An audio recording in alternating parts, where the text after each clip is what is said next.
భారత్ పాక్ ఉద్రిక్తతల వేళ రక్షణ రంగం విషయంలో కేంద్ర ప్రభుత్వం కీలక నిర్ణయం తీసుకున్నది. ఈ రంగానికి సుమారు 50,000 కోట్ల మేర బడ్జెట్లో అదనపు కేటాయింపులు చేపట్టవచ్చని తెలుస్తుంది. ఆపరేషన్ సింధూర్ నేపథ్యంలో ప్రభుత్వం ఈ దిశగా సన్నాహాలు చేస్తుందని సంబంధిత వర్గాలు వెల్లడించాయి. ఈ ఏడాది రక్షణ శాఖ కేటాయింపులు సుమారు 6.81 లక్షల కోట్లుగా ఉన్నాయి. తాజాగా పెంపునకు పార్లమెంటు శీతకాల సమావేశంలో ఆమోదం లభించే అవకాశాలున్నాయి. దాంతో డిఫెన్స్ కు కేటాయించిన నిధులు సుమారు 7 లక్షల కోట్ల రూపాయలు దాటుతాయని ఆ వర్గాలు తెలిపాయి.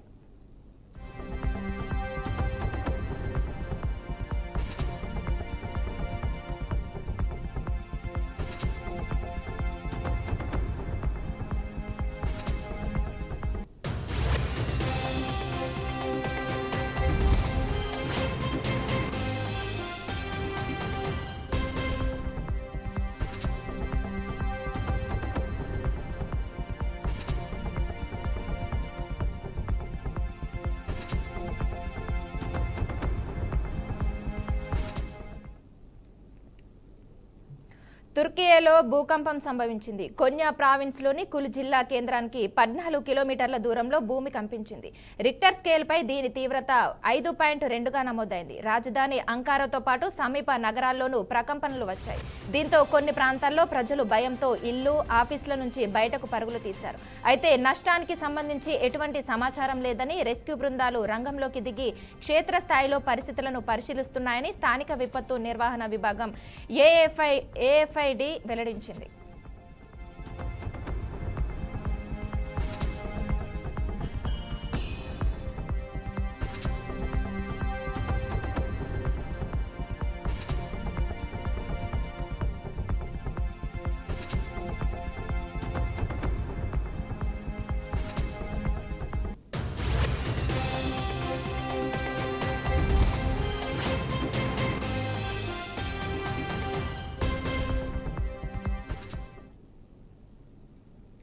ఆపరేషన్ సింధూర్ విజయోత్సవాల నిర్వహణలో భాగంగా నేడు విజయవాడలో తిరంగ ర్యాలీ నిర్వహించనున్నారు.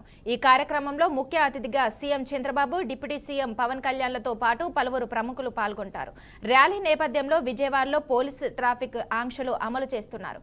భారత సైన్యానికి మద్దతుగా ఈ కార్యక్రమాన్ని చేపడుతున్నారు. ఈ నేపథ్యంలో సాయంత్రం 4 నుంచి 8 గంటల వరకు ట్రాఫిక్ మళ్లింపులు ఉంటాయని విజయవాడ పోలీస్ కమిషనర్ రాజశేఖర్ బాబు తెలిపారు. ఆంక్షలను గమనించి ప్రజలు సహకరించాలని విజ్ఞప్తి చేశారు. ఇందిరాగాంధీ మున్సిపల్ స్టేడియం నుంచి బెంజీ సర్కిల్ వరకు ర్యాలీ కొనసాగుతుందని తెలిపారు.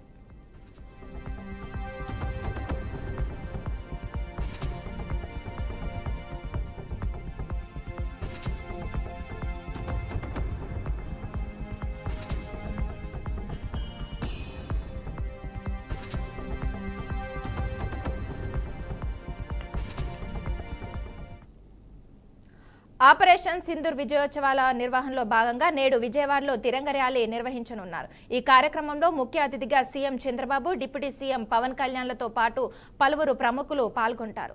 ర్యాలీ నేపథ్యంలో విజయవాడలో పోలీస్ ట్రాఫిక్ ఆంక్షలు అమలు చేస్తున్నారు.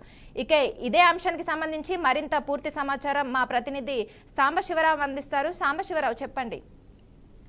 ఆపరేషన్ సింధూర్ విజయోత్సవాల నిర్వహణలో భాగంగా నేడు విజయవాడలో తిరంగ ర్యాలీ నిర్వహించనున్నారు. ముఖ్యంగా ఈ తిరంగ ర్యాలీ భారీ ఎత్తున కూడా నిర్వహించనున్నారు. ఎందుకంటే దీనికి కార్యక్రమానికి ముఖ్య అతిథిగా సీఎం చంద్రబాబు నాయుడు, అదేవిధంగా డిప్యూటీ సీఎం పవన్ కళ్యాణ్ తో పాటు పలువురు మంత్రులు, పలువురు ప్రముఖులు కూడా ఈ యొక్క ర్యాలీలో పాల్గొంటారు. అయితే ర్యాలీ నేపథ్యంలో విజయవాడ పోలీసులు అయితే ట్రాఫిక్ ఆంక్షలు అమలు చేస్తా ఉన్నారు. భారత సైన్యానికి మద్దతుగా ఈ కార్యక్రమం చేపడతా ఉన్నారు. ఎందుకంటే ఆపరేషన్ సింధూర్ లో భాగంగా వాళ్ళు ఎప్పుడైతే అక్కడ మన భారత మహిళల పొట్టుని చెప్పారో అప్పుడు ఆపరేషన్ సింధూర్ పేరుతో ఇండియా ఒక విజృంభణ చేసిందని చెప్పాలి. పూర్తి స్థాయిలో కూడా పాకిస్తాన్ ని ఒక వణుకొనిపించినటువంటి పరిస్థితి ఉంది. అందులో కొంతమంది సైనికులు కూడా అమరులైనటువంటి పరిస్థితి ఉంది. ఈ రోజు పాకిస్తాన్ పై ఒక యుద్ధాన్ని ప్రకటించి పాకిస్తాన్ లో ఒక వెందులో వణుకు పుట్టించింది భారత్. మరి ఈ నేపథ్యంలో దానికి మద్దతుగా కూడా ఈ రోజు ఈ యొక్క ర్యాలీ నిర్వహిస్తా ఉన్నారు. ర్యాలీలో ముఖ్యంగా సీఎం చంద్రబాబు, అదేవిధంగా డిప్యూటీ సీఎం పవన్ కళ్యాణ్ పాల్గొని కూడా ఈ యొక్క విజయోత్సవాలు కూడా చేసుకుని అదేవిధంగా యుద్ధంలో పాల్గొన్న ప్రతి సైనికుడు ధన్యవాదాలు తెలియజేసి అదేవిధంగా యుద్ధంలో ఎవరైతే ప్రాణాలు కోల్పోయినటువంటి సైనికులు ఉన్నారో వాళ్ళకి వాళ్ళ కుటుంబాలకి శాంతి చేకూరాలని దేశం కోసం ప్రాణాలు వదిలినటువంటి ఆ సైనికులకి మద్దతుగా కూడా ఈ యొక్క ర్యాలీ నిర్వహిస్తా ఉన్నారు. అయితే ఈ నేపథ్యంలో సాయంత్రం 4 గంటల నుంచి 8 గంటల వరకు ట్రాఫిక్ మళ్లింపు అయితే ఉంటాయని విజయవాడ పోలీస్ కమిషనర్ రాజశేఖర్ బాబు తెలిపారు. ఆంక్షల్ని గమనించి ప్రజలు సహకరించాలని కూడా విజ్ఞప్తి చేశారు. ఇందిరాగాంధీ మున్సిపల్ స్టేడియం నుంచి బెంచ్ సర్కిల్ వరకు కూడా ర్యాలీ కొనసాగుతుంది. మరి దానికి సంబంధించి ఇప్పటికే పూర్తి ఏర్పాట్లు చేశారు. మరి దీంట్లో సీఎం చంద్రబాబు అదేవిధంగా డిప్యూటీ సీఎం పవన్ కళ్యాణ్ పాల్గొంటున్నటువంటి నేపథ్యంలో పలువురు ప్రముఖులు కూడా పాల్గొంటున్నటువంటి నేపథ్యంలో ఈ ట్రాఫిక్ ఆంక్షలు కూడా నిర్వహించినట్లుగా కూడా సిపి రాజశేఖర్ బాబు ఈ యొక్క విషయాన్ని అయితే తెలియజేశారు. మొత్తం ఈ నేపథ్యంలో సాయంత్రం 4 గంటల నుంచి 8 గంటల వరకు ఈ ట్రాఫిక్ మళ్ళీ ఉంటాయని కూడా ఈ యొక్క ఇప్పటికే పోలీసులు అయితే తెలియజేయడం జరిగింది. అయితే ముఖ్యంగా ఈ యొక్క కూడా దేశానికి ఈ ఆపరేషన్ సింధూర్ విజయోత్సవంలో ఒక భాగంగా ఏపీ ప్రభుత్వం అయితే నిలుస్తుందని చెప్పుకోవచ్చు. Okay, thank you Sambasivarao.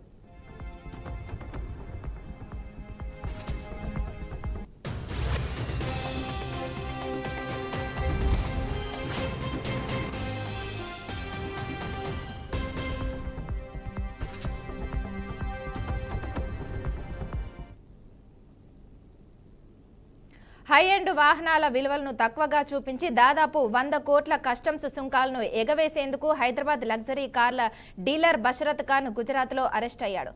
అతను అమెరికా, జపాన్ నుంచి హై ఎండ్ కార్లను దిగుమతి చేసుకోవడానికి నకిలీ పత్రాలు సృష్టించినట్లు అధికారుల విచారణలో తేలింది.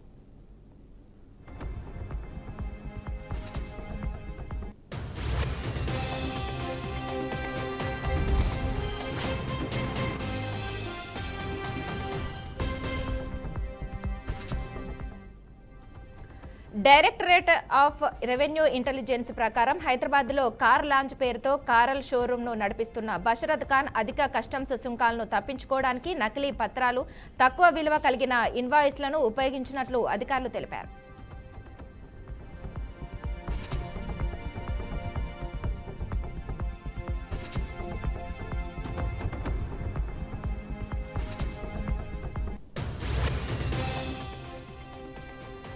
ప్రాథమిక దర్యాప్తులో ఈ లగ్జరీ వాహనాలను అమెరికా, జపాన్ వంటి దేశాల నుంచి తీసుకువచ్చినట్లు తేలింది. వాటిని దుబాయ్ లేదా శ్రీలంకకు తీసుకువెళ్లి అక్కడ వాటి ఎడమవైపు డ్రైవ్ సిస్టమ్ను కుడివైపు డ్రైవ్కు మార్చారు. ఆ తర్వాత నకిలీ పత్రాలను ఉపయోగించి వాహనాలను ఇండియాలోకి దిగుమతి చేస్తున్నట్లు అధికారులు వెల్లడించారు.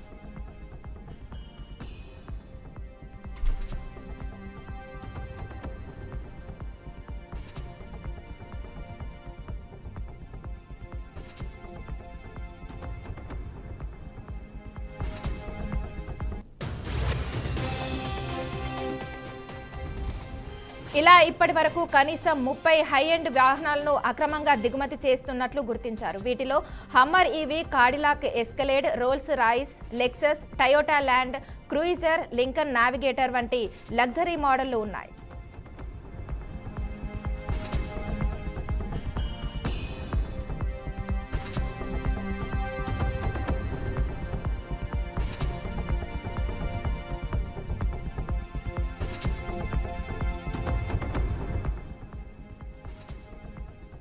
గత 10 సంవత్సరాలుగా హైదరాబాద్లో లగ్జరీ కార్ల షోరూంను నడుపుతున్న బషరత్ ఖాన్ ఇక్కడే అలాంటి 8 వాహనాలను దిగుమతి చేస్తున్నాడని, దీనివల్ల 7 కోట్లకు పైగా కస్టమ్స్ సుంకం ఎగవేతకు పాల్పడ్డాడని అధికారులు ఆరోపించారు.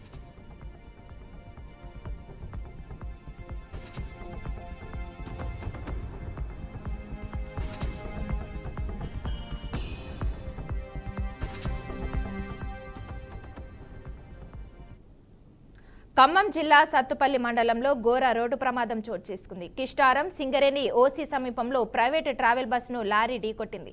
ప్రైవేట్ ట్రావెల్ బస్సు క్యాబిన్ భాగం నుజ్జునుజ్జుగా కాగా అందులో బస్సు డ్రైవర్ తీవ్ర గాయాలతో ఇరుక్కున్నారు. మరో 2 ప్రయాణికులకు గాయాలు కాగా వారిని ఆసుపత్రికి తరలించారు.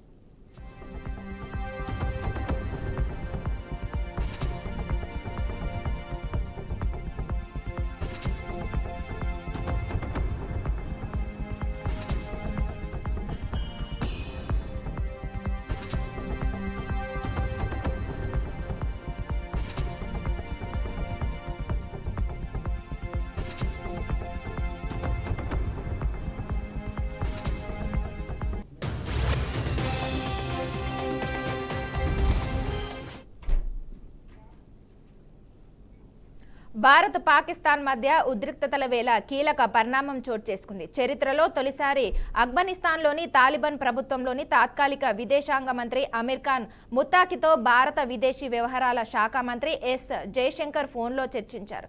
పహల్గాం ఉగ్రదాడిని తాలిబాన్లు ఖండించారని జయశంకర్ స్వాగతించారు. ఈ విషయాన్ని జయశంకర్ తన ఎక్స్ ఖాతాలో వెల్లడించారు.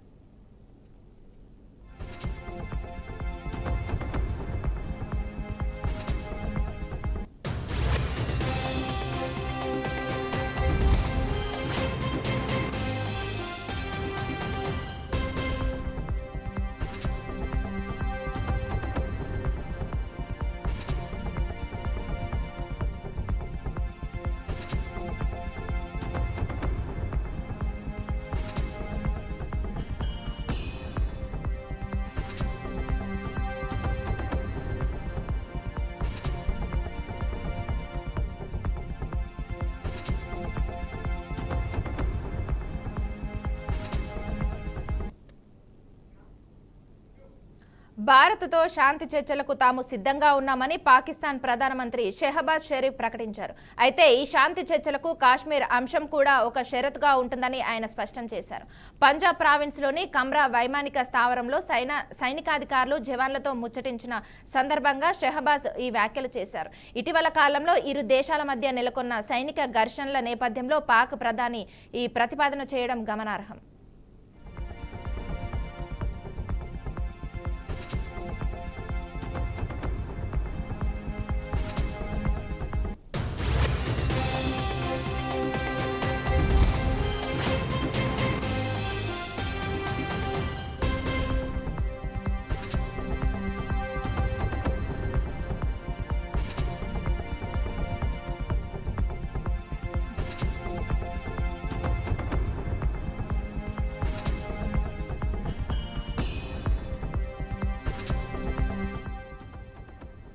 శాంతి కోసం తాము భారత్తో చర్చలు జరపడానికి సిద్ధంగా ఉన్నామని షెహబాజ్ షరీఫ్ పేర్కొన్నాడు. ఈ చర్చలకు కాశ్మీర్ అంశం కూడా ఒక ముఖ్యమైన షరతు అని ఆయన పునరుద్ఘాటించారు. కాగా జమ్మూ కాశ్మీర్, లడఖ్ కేంద్రపాలిత ప్రాంతాలు తమ అంతర్భాగమని, అవి ఎప్పటికీ విడదీయరానివని భారత్ ఇప్పటికే పలుమార్లు స్పష్టం చేసింది.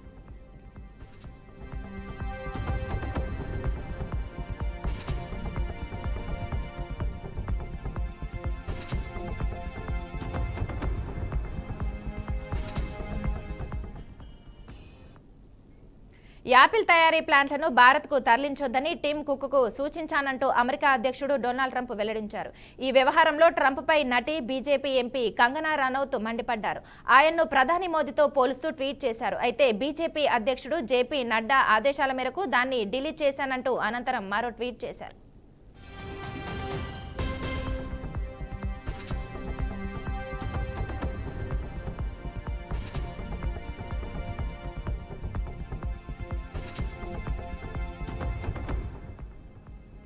ట్రంప్ వ్యవహార శైలికి కారణం ఏమై ఉండొచ్చు? ఆయన అమెరికాకు అధ్యక్షుడు కావచ్చు, కానీ ప్రపంచంలో అత్యంత ప్రియమైన నేత భారత ప్రధానినే.